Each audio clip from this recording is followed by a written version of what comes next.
Speaking from unfortunate recent experience. All right, we're going to come to order.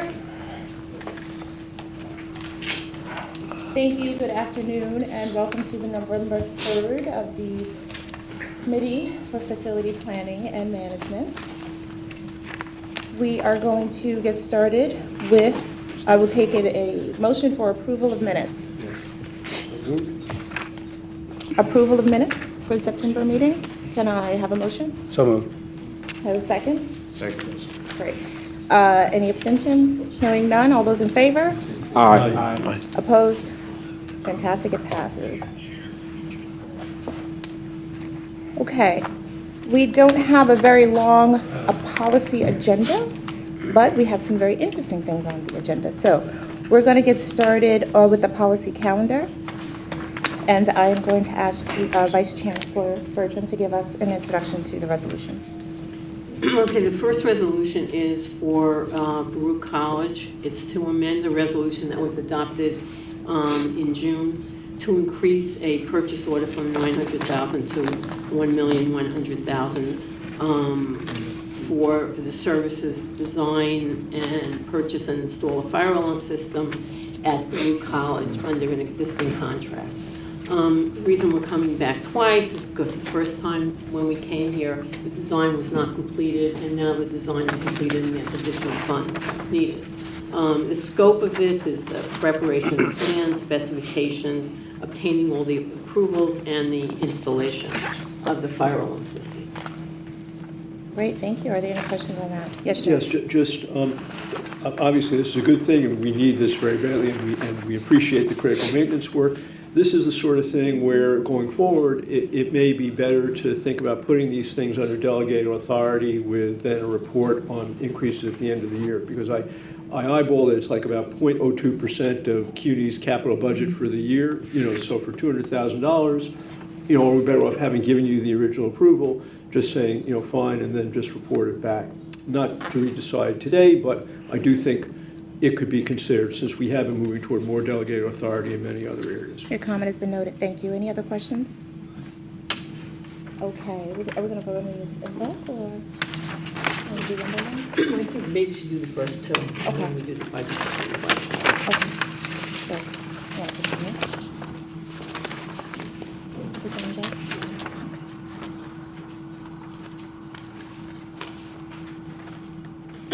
back? The second resolution is to renew a lease for almost 10 years for John Jay College for approximately 50,000 square feet at 555 West 57th Street. This is an interesting lease. The lease is expiring in 2020, but we would like to renew it now. Number one, it's space for John Jay. John Jay is going to need that space going forward. If you look around in the area, there's tremendous building, and it's basically residential. The amount of space that we need, the amount of commercial availability of space is basically decreasing. And we have a lease for about 130,000 square feet. My staff is there at 57th Street. And that lease expires in 2030 also. So that means that all the leases at 57th Street would expire at the same time. So that's why we'd like to renew this lease. 57, is that 555, is that 12th Avenue and 57? About Between 10th and 11th. on 57. On 57. Okay. It's right in the corner. Right. And the current lease rate is? This is interesting. The current lease rate is about $38 a square foot because we basically got that lease in 2008. So if you look at this, the lease that we want to renew is $55 a square foot. So we got a really good deal in 2008 because the market was, I guess, tanking. So we want to do this, and we want to lock in this rate because 8 years from now, who knows what the rate's going to be in that area. Well, exactly. That's my question. So what did the landlord do about the fact that you're going to re-up 6 years before the lease expires? That's what you're planning to do, re-up in 6 years before it's going to expire, which is to the landlord's benefit, obviously, if he locks it at a rate right now. How long, and you're going to take it out for another 9 years, so it'll take it to 2029, 2030. they're in 2030. So what sort of break on, how does the 55, for example, compare to market rates right now? And what kind of break did we get for renewing 6 years early and taking him out I another 10 think years? the market rate now, if you went out to get it now on this lease, would At be that area? higher, would be higher than 55. I'm just, I'm thinking of leverage here, that's all, Vice Chancellor, and I'm just wondering if we got anything. TIs? Yes. But you know what, the lease that we got in 2008. Yeah, it was a great was really deal. low, No, I right. know what 2008 was. If you look at the rate here is much lower than the market rate. No, I know 38 is, I'm just wondering what the 55 is. Does it escalate, a normal escalation? Does it have any kickers on the back end? I think it escalates every 5 years. Al, is Al here? I see Bob Lemieux down there. Al, I'll just- did I leave anything out? Just Judy, that in terms of the renewal now, the landlord is. Come Al, over can you- and speak in the microphone, please. The landlord, SL Green, is also revising our base years for real estate taxes and for operating escalations, which will be a big savings for us when the new lease does start in 2020. The original lease was in 1999. We have 1999 base years for the operating escalations and for the real estate taxes. Those will be up as a result of renewing early right now. And we also will be getting some TI from the landlord as well.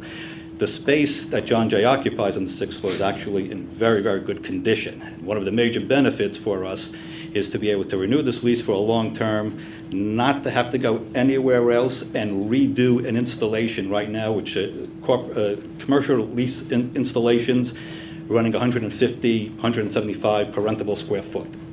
So we're going to have a large benefit to the university by securing the space for the long term in an installation that does not need to be changed, and securing a location that is within the radius of the college. And this is a very difficult area for us to lease space, office space for John Jay College.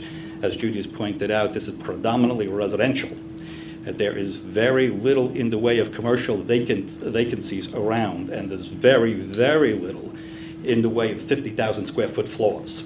So this is a very unique space, and it's right next to the college. It's been a great building for us, for the central administration as well for the college. And so there will be benefits for us renewing now and securing these rates. Presently, rental rates at this building are $55 a square foot. Or how much? 55 a square foot, presently. They are currently at 55. Currently, there are 3 floors on the market right now in this building. They're all being marketed at $56 a square foot. So when you renew, I thought you were renewing at 55.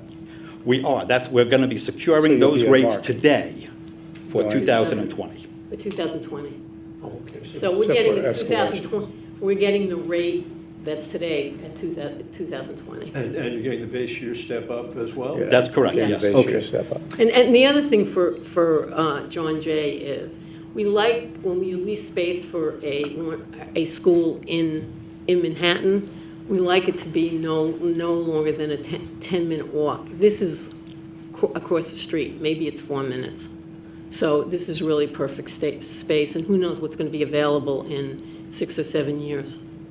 I'm not good with zeros, but that means we'll be paying about $2.7 million annually for this. That's correct, yes. And the other question I have, I want to make sure I understand you clearly. Because the space is in such good condition, we are not going to need the usual TI to upgrade it.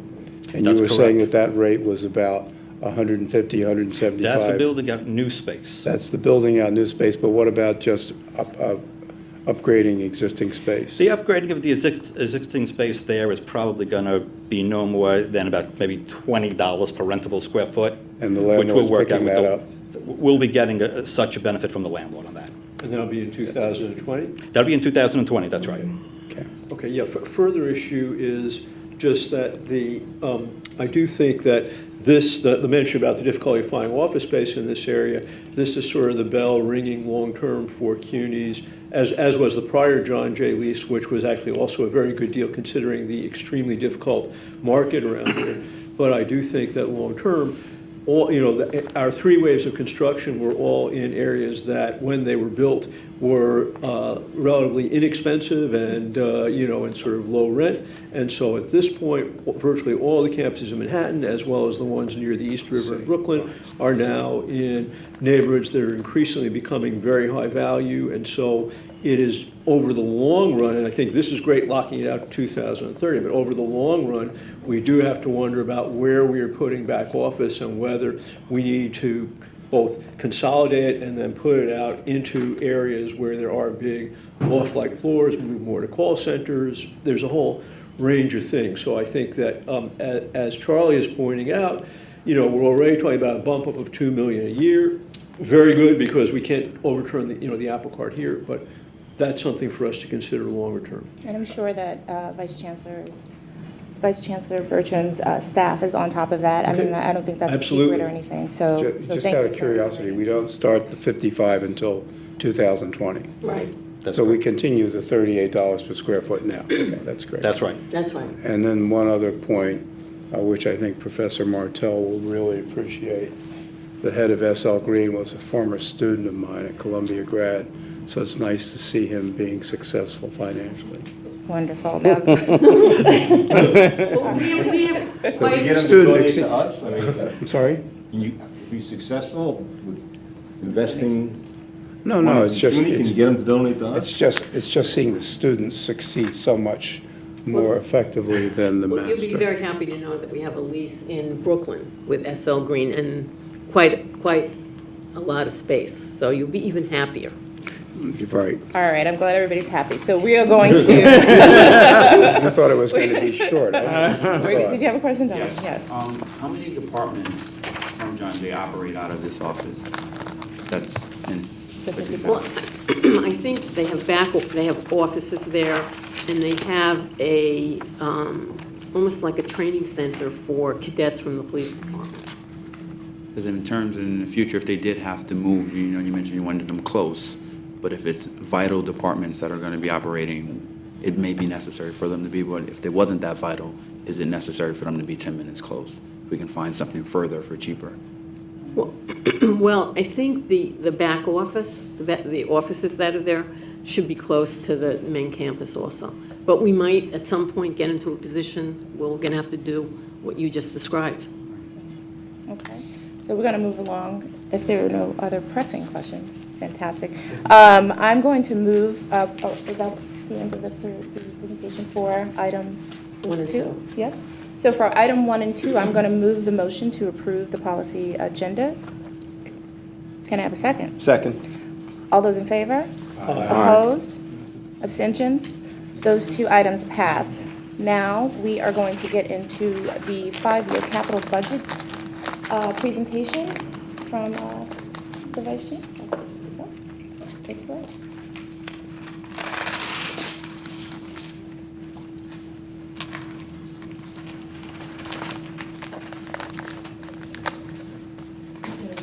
I assume you don't want to delegate this one, it's number sign up. Okay, the first slide, I'll review the budget results for this year, starting with the state funding that we received. The state provided CUNY with $512 million for fiscal years 14 and 15. It consisted of senior college critical maintenance 206, funding for other senior college projects. That includes Baruch, Brooklyn's Roosevelt Hall, CSI, Lehman, and York. Senate lump sum for senior colleges was $67 million, with CSI High Performance Computational Center, Queen Science and Research Labs, and Brooklyn Steiner Studio. The community college matching funds were $20 million, and the second year of CUNY Challenge Grant was $55 million. And the last was $37 million for CUCF and DASNY's administrative costs. The city's budget results, the city received approximately 50 million new funding in 2015. Res-OA funding was about 38 million. Senior colleges additions, 24 million. 4 million from the borough presidents, 20 million from the city council. This included space at Sophie Davis, a small $2 million for Brooklyn College, Macaulay's Honors College. The community college additions were 14 million, the borough presidents were 2 million, and the city council were 12. Included in this was Hostos and Queensborough. And the mayoral funding for community college is $12 million. This is basically the city's agreement to match it was basically making up what we didn't get in prior years. Okay, right now CUNY has over $3 billion in available appropriations to move current projects. Most of it is state funding. Capital projects require long-range planning and funding. We do planning, design, and procurement. We spend on an average $450 million per year. We have appropriations to move current projects, but without more, very soon the program will get smaller. We need another 5-year plan so we continue the upgrades and the expansion needed at CUNY. Unfortunately, the state's ability to sell more debt is very tight. Every year, CUNY completes a 5-year request. The process allows CUNY to track and plan details of its program. We have hundreds of projects, some phased, some partially funded. The request creates a consistent message for the university. The capital budget request process takes over 6 months to develop and is very collaborative. It starts right after the state budget ends in April. Meetings are held with every college, including vice presidents for finance, administration, facilities. Over the summer, my staff refines the details of the projects. We incorporate the results of the state and city budgets. We update scopes and costs. And before programs reach the trustees at this meeting, presidents sign off on their college program, including they give us a list of what their priorities are. Our request is prioritized per Board of Trustees approval goals, some of which are listed on the screen.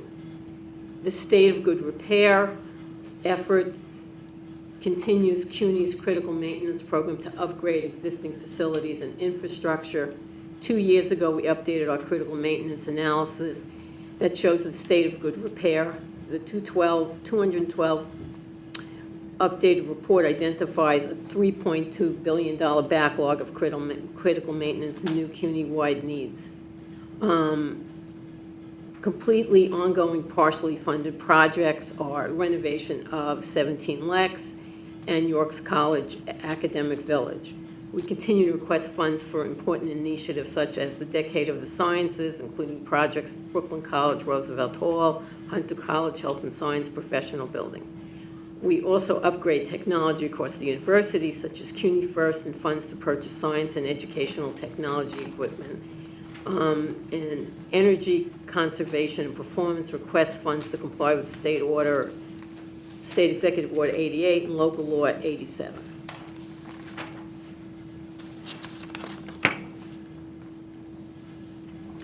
This is a summary of the 5-year request. It's $6.8 billion. The senior college is $5.2 billion and the community college is $1.6.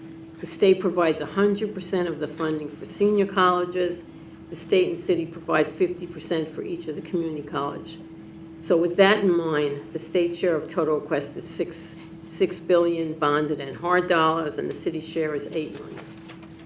The total hard dollar portion of the request is $292 million, $282 million requested of the state, and $10 million requested of the city as a match for community college. We are also requesting $9 million in Res-OA funds from the borough president and the city council. These funds are allocated on an annual basis only. Just, could you? We're gonna save questions okay, to the end. That's fine. This $6.8 billion request is slightly higher than last year's $6.7 billion. There were very few projects added this year. A better economy is now affecting our construction program, and costs are rising across the board. Here are a few examples of the major new building requests in our book. Brooklyn College New Roosevelt Hall Science Building, the architect is Mitchell Jurgala. We will demolish the existing Roosevelt Hall and construct a 180,000 square foot science facility that will include high-tech instructional labs, general purpose classrooms, and support space. We currently have $132 million for this building and are requesting an additional $250 million. The next one is the College of Staten Island's new building, the Interdisciplinary High Performance Computational Center. The architect is HDR. This will be a 175,000 square foot facility to house a high-performance computer that will serve as the university's resource for computer-based modeling and simulation. The center will contain spaces dedicated to the state-of-the-art scientific computing hardware, instructional and research labs, classrooms, and dedicated student work. We currently have $39 million for this project and are requesting an additional $200 million. Next one's at York College. We are in design of the new academic village and conference center with architects Enniad. The building, 165,000 square foot facility, will serve as the home of the School of Business. Also, it will house a student center, classrooms, computer labs, and conference centers. The new building will transform the west side of this campus. We currently have $41 million for this building and are requesting an additional $246 million. This is Hunter Science and Health Professional Building. The architects are Enniad and Perkins Eastman. The project will relocate Hunter's College Science program from its Brookdale campus on 25th Street to a new site uptown within walking distance of the main campus. This project is a public-private partnership with Memorial Sloan Kettering, CUNY, and MSK, proposed to develop over 1 million square feet on East 73rd Street. Hunter's College share will be 336,000 square feet. The new building will house health professional programs, nursing and physical therapy, research labs for its chemistry, bio, psychology, and physics, and a lecture hall. We currently have $278 million for the project and are requesting another $442 million. This next one is a very, very little one compared to the ones that I just described. This is for Medgar Evers, and we're requesting $30 million. Currently, the college uses 16 classrooms housed in portable trailers that aren't so portable anymore, that are more than 2 decades old and need to be replaced with a permanent facility. Additionally, the campus is deficient in space for students to gather, socialize, and meet with fellow students, which is problematic because Medgar Evers is such a commuter college. This project will construct a 33,000 square foot building with modern classrooms and space for student clubs, lounges, and other amenities to support student learning, both inside and outside of the classroom. The new building will be situated on land owned by the college near Bedford and Academic One building. The estimated cost is $30 million. At Hostos, we're planning a 170,000 square foot allied health and science building complex to address space deficits and provide modern classrooms. The new complex will support the college's allied health program in dental hygiene, nursing, by housing dental and wellness clinics. These clinics will provide students with practical experience. The community will receive wellness education and expanded services delivered through partnerships with leading healthcare providers. We currently have $9 million for this building, and we are requesting $230 million in match funds and state funding for this building. Now I'm going to show you the results of past budget requests and a few major projects nearing completion. The first one is ASRC and the City Science and City College Science Building. ASRC is a 206,000 square foot research facility to support the concept of an integrated university by providing state-of-the-art laboratories for CUNY's top research facility in nanoscience, photonics, and environmental remote sensing. The City College 190,000 square foot science lab building will house the college's science division. The total cost is $704 million for both buildings. Construction started in March 2006 and is essentially completed. And this is a building to see if any of you haven't seen this building. We can arrange for you to see it. The next one is, this is a much smaller one, but just as important. At Medgar Evers College, construction is nearly complete on a project that renovated and expanded the college's memorial library. The old 26,000 square foot library was outdated, poorly laid out, inefficient for today's programs, and very unattractive. We renovated the space, opened up the basement level to connect with the main floor, and increased the overall usable space by 12,000 square feet. The cost of this project was $23 million, and the official opening should be in another month or so. The next one is Brooklyn College Tao Performing Arts Center. The architect is Pfeiffer Partners. This new facility will provide theater performance space, rehearsal and practice rooms, teaching studios, set construction areas, and recording studios. Prior costs, $90 million. Anticipated completion is next fall. The next one is City Tech's new academic complex. Its architect is Perkin Eastman. The total project cost is $406 million, and there's 350,000 gross square feet. This is going to be iconic when you basically drive down in Lower Brooklyn. The new building will be a mixed facility. It'll have classrooms, computer labs, science labs, physical education facility, administrative offices. The construction started in January 2013, and its anticipated completion is March 2017. Baruch Fieldhouse renovations. The architect is Davis Brody Bond. This is 284,000 square feet facility at 17 Lex. It was built in 1928 on the original site of City College. This building has been used continuously with minimal upgrades since it's open. This project will renovate the building in many phases, beginning with an infrastructure upgrade and continuing with the renovation of its 6 stories. Cost for just phase 1 is $90 million, and this construction will start in 2015.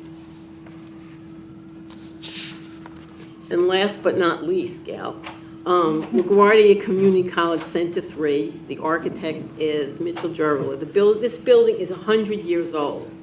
The existing facade is failing, creating an ongoing safety issue. Sidewalk bridges are necessary. Project cost is $118 million. We're starting construction very soon. Construction is anticipated to last approximately 3 years. So, Thank you, that was very impressive. I have a few questions. I know there are a few questions as well, but I wanted to take this point. What is the largest and most expensive critical maintenance issue that you have on our campuses? Our campuses are really old, you know, and I'm curious to know what is the most expensive critical maintenance issue that you've come across? well, I think it's central plant. We do central plant upgrades and electrical upgrades, and that's approximately, I don't know, $10 to $40 million each year. Queensboro is $35 million, and LaGuardia, we just said, is $118 million.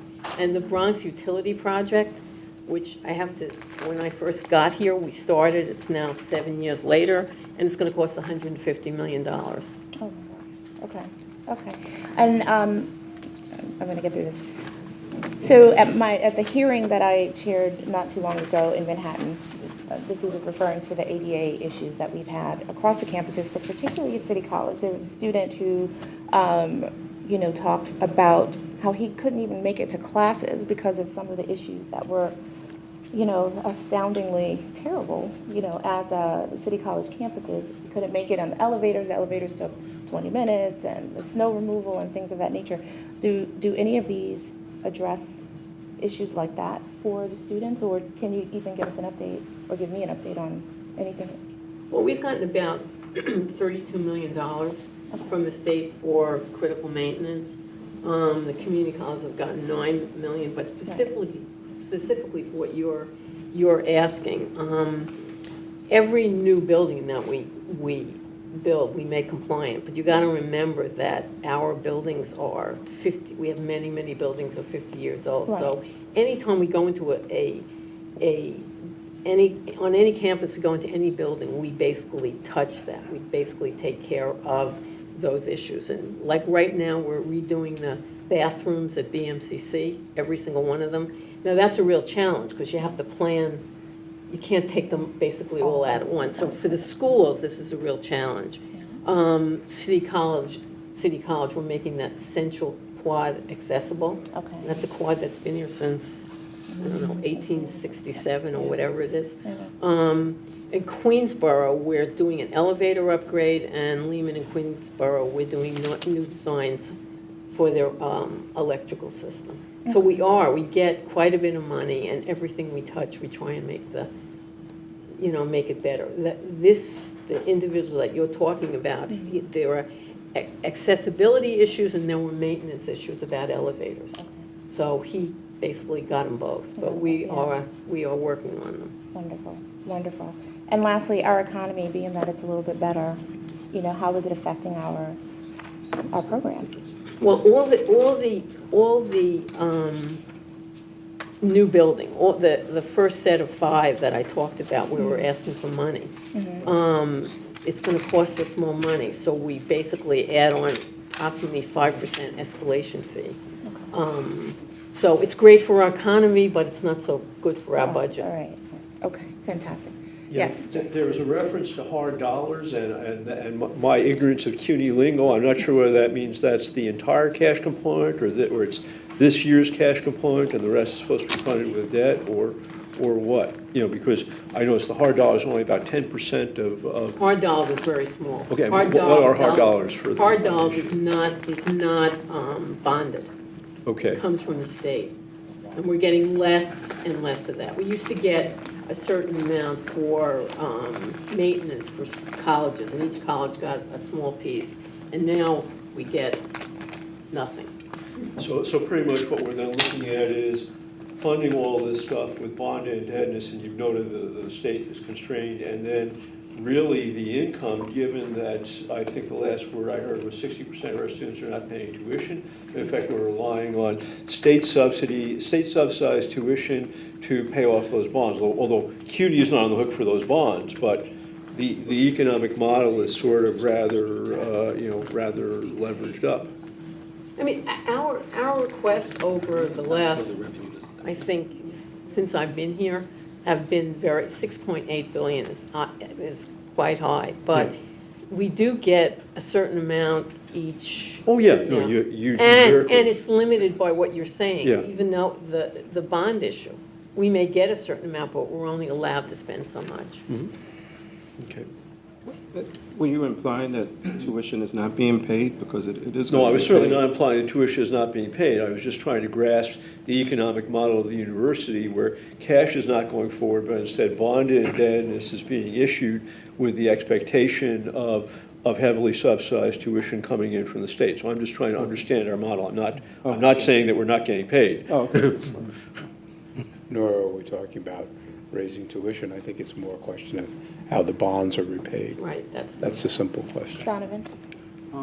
It's my understanding on various campuses that on a student government level, that they're not consulted with what's going on with the facility planning. When I was a student at LaGuardia Community College, President Mello and the administration would bring us in. One of the hot button topics was Center 3 and how it inconvenienced the student experience. And I want to know, well, what can we do on a university level to ensure that the student governments are consulted so that they're aware and they can relay this message back to the students and how it affects their experience? Well, the process that I described to present this starts 6 months prior to basically walking in. We can have a conversation and talk about a discussion about including students at you want to be in at the beginning, you don't want to be in at the end. So we can have a discussion with our facilities committee meeting, right, and how we basically can implement that. There's a committee, we have a facilities committee of the college presidents. Gail happens to be the chairperson of that committee. So we can start a discussion there so that you get involved at the beginning of the process. From speaking to some of the student government leaders, it's my understanding again that it's inconsistent.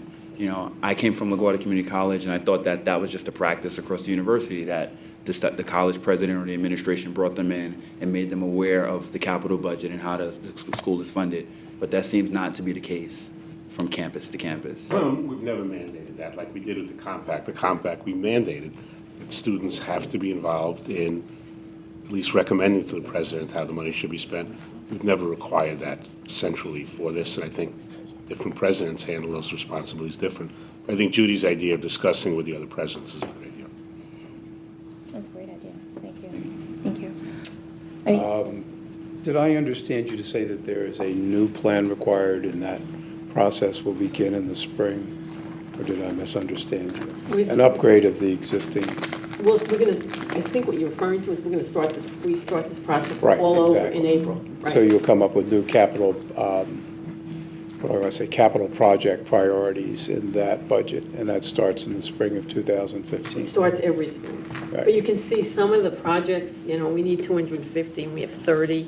So Gotcha. they take quite a few years to get enough funding for the larger projects. But as you can see, many of them get built and many of them are completed.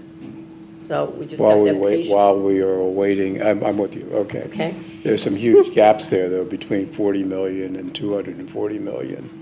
And that gets funded, well, you have that will go in next year's request. Right. Got you. It's like John Jay. John Jay started out probably, I wasn't here, with 40 million for what they needed. You have to have faith, Charlie. Where will Gutman be in the next budget It will be in the next budget, as a capital project? yes. I think one of the questions that was asked, which was very enlightening, is your improvements, your capital maintenance, or your critical maintenance piece. Understanding those priorities is really helpful in understanding what you're talking about. I have no idea that the cost for upgrade of plants was as high as it is.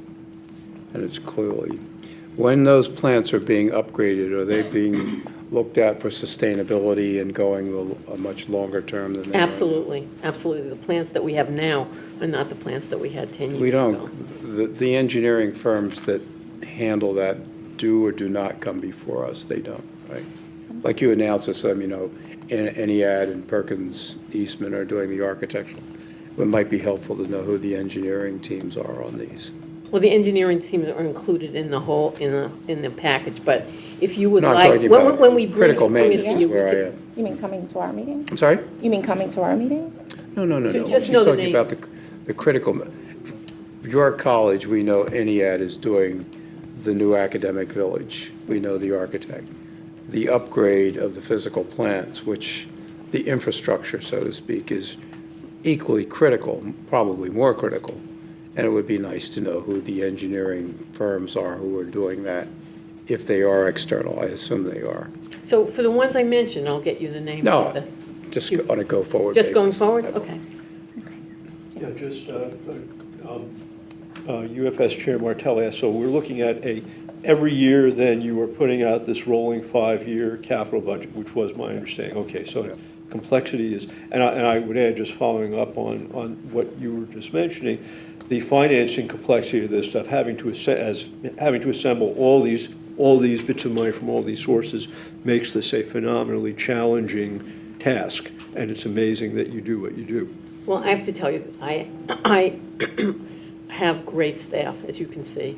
They come to the meeting, they really add a lot, so you couldn't ask for better people, and that's Gwen Perlman, and she's the budget director.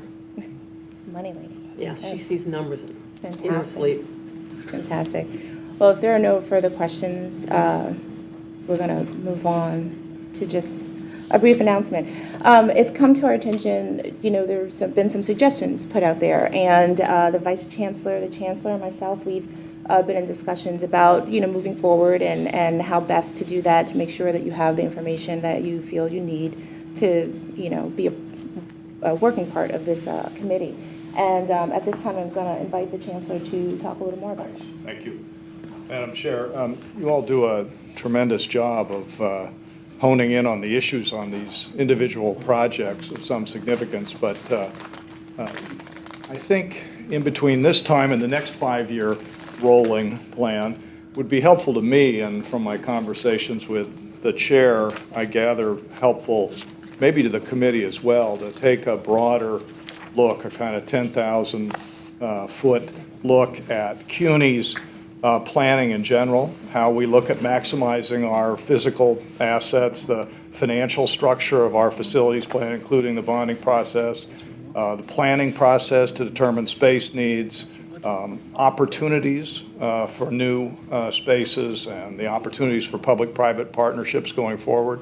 So beginning, I think, in January, the chair is going to, we're going to develop a plan for the chair to begin some briefing sessions with this committee at a pretty high level about the management of this significant enterprise and all of the factors that go into that.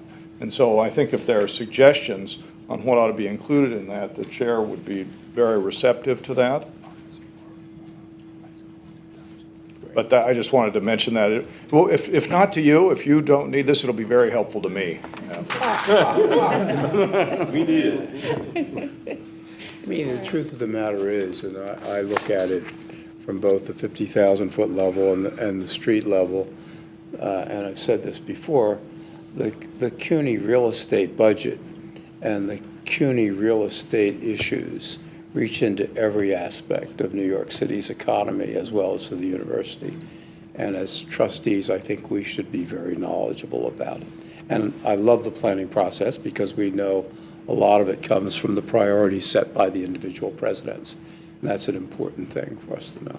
The bonding issue, which affects us going forward long-term, I think it's helpful to know that. I mean, maybe the rest of the committee knew, but I had no idea that critical maintenance at central plants was over $100 million a pop.